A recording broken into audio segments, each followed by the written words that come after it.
deeply. How come? Because it feels like they're not selling me a car. And when I go to some mass with the guitars and stuff, and I'm from, Santa Ynez, right? So that's where I was catechized. And there's a lot of guitar playing, and there's a lot of like what feels like they're trying to sell me on an idea.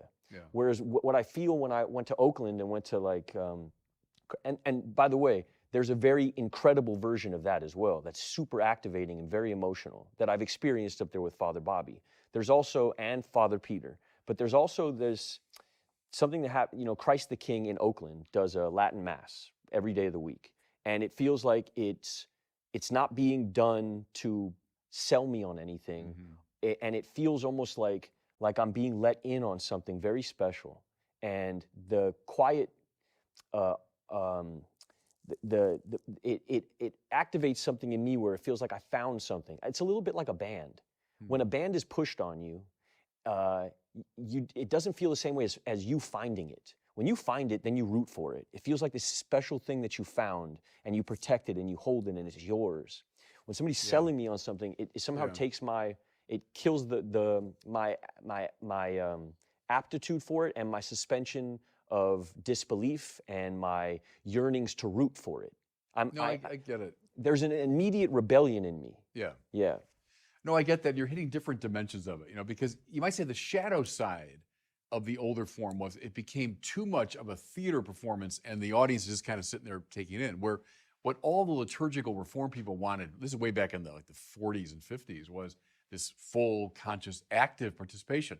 So that the congregation is not like just watching a show, but we're involved. You say the give and take and so on. But then the shadow side of the other approach, I think you're right in saying I can feel too put upon, like they're, as you say, trying to sell me something. Yes. And, so trying to find that organic rhythm. Because you don't want to be exclusive either. No, right. Which is what Latin Mass feels like sometimes. It feels like I have to know Latin to experience it. But however, I would also say that there's certain language where I don't need to know the words. Yeah.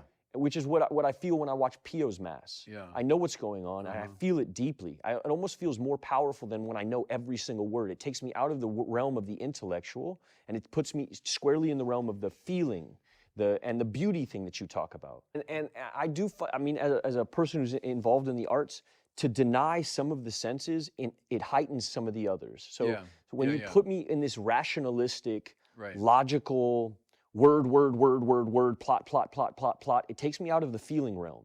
Yeah. Whereas Latin Mass puts me squarely in the feeling realm because I can't argue the word, because I don't know what the word means. Yeah. So I'm just left with this feeling that feels sacred and connected.